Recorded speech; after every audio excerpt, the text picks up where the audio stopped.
Hey everybody, Miss Treble here. Hey, I'm Mr. Townsend, and we want to read to you the section called The Geography of the Byzantine Empire. Awesome. So follow along as we read. I will begin at that top part. The Western Roman Empire fell in CE 476, but that is not the end of its story. For 1,000 years after that date, the glory of Rome lived on in the Byzantine Empire. Mr. Townsend, what is the main idea? Our main idea today is that the Byzantine Empire was well located for trade, but open to attack. Yes, and we will talk about that right now. So connecting East and West. From law to architecture, the Byzantine Empire's achievements were extraordinary. One reason for those achievements was the empire's location at the crossroads of Europe and Asia, the place where trade routes from each continent met. As a result, the empire's geography, many influences came together to create the Byzantine civilization. Right, and just before I get into reading, remember we call it the Byzantine Empire because this city here, Constantinople, used to be called Byzantium. And historians, we didn't start calling this even the Byzantine Empire until the late 1500s. Prior to that, we still just called it Rome. So Byzantine Empire because it's named after the old name of Constantinople. All right, reading on. As you may recall from the previous chapter, the Emperor Diocletian divided the Roman Empire in CE 293. The Eastern Roman Empire became known as the Byzantine Empire because its capital was built on the old Greek town of Byzantium. Where's that again, Ms. Treble? Right up there. Nailed it. Nice job. In fact, the Byzantine Empire is often referred to as Byzantium. By CE 330, the Emperor Constantine had transformed Byzantium into a grand new Rome. He named the city Constantinople, or City of Constantine, which is what that literally means in Greek. Opal or Opal means city of in Greek. Today it is called Istanbul. All right, so while the Western Roman Empire was ripped apart by invading barbarians, the Byzantine Empire managed to survive similar attacks. A series of strong emperors fought off Byzantium's enemies and strengthened the empire. Thus, the Byzantine Empire continued the traditions of Roman civilization for another 1,000 years. After the collapse of the Western Roman Empire. The people we now call Byzantines proudly call themselves Romans. Absolutely. And just in that reference to the enemies, if we look here, some of those enemies that the West couldn't defeat, but the East could, the Goths, the Huns were still out there. We got the Persians way over here. Over here, we got the Franks. And then what's that one right behind your head there, Ms. Treble? I can't actually see it. It is Goths. Those are the Goths for sure. So these are all of the enemies that the East was still trying to fight. Mostly successful for a short amount of time. Reading on. Constantinople occupied one of the ancient world's most important geographic locations.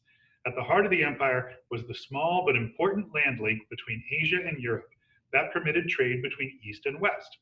The empire itself reached into both continents. Its heartland was in what are now Greece and Turkey. Constantinople was located on the Bosporus, a strait that links the Black Sea with the Mediterranean, right over there. The city was a major trade center for goods traveling by land and sea from all over the world. Constantinople and the Byzantine Empire grew rich on this trade. The city also attracted people from many parts of the world. They came to trade goods from their homelands and wound up living in the bustling city. These immigrants gave Constantinople the cultural diversity or variety for which it was famous. Nice. Expanding the empire. The Byzantine Empire's location brought problems as well as advantages. Although Constantinople itself was well protected, the rest of the empire was surrounded by enemies. To the north and west were many barbarian kingdoms, forcefully pressing on Byzantium's borders. To the east was an age-old enemy, the powerful and hostile Persian Empire. The rich resources and great wealth of the Byzantium made it a tempting target for raids and invasions. With no strong geographic barriers to prevent invasions by enemies, the empire was dangerously exposed. Its long borders were constantly under attack by invading neighbors. The Byzantine Empire needed strong leadership to hold it together in the face of so many threats. Over 1,000 years, its borders grew and shrank, depending on the ability of its rulers and the eagerness of its enemies to wage war. At its greatest extent, the empire completely encircled the Mediterranean Sea. Almost, except maybe this tiny part here. Probably the greatest Byzantine ruler was of its earliest, Justinian, the emperor from CE 527 until his death in 565. He not only recaptured lost Byzantine lands, but also reconquered large areas of the old Western Roman Empire. Over here, in the purple. The purple stuff. His armies defeated the Persians and conquered northern Africa, Italy, and parts of Spain. For a brief time, Justinian reunited the Eastern and Western Roman empires. He built up the strength of the Byzantine Empire, even while Rome was being overrun by invaders. Justinian's legacy of leadership remained influential throughout the time of the Byzantine Empire and beyond. Absolutely, and we're going to do some more learning about Justinian in a later lesson.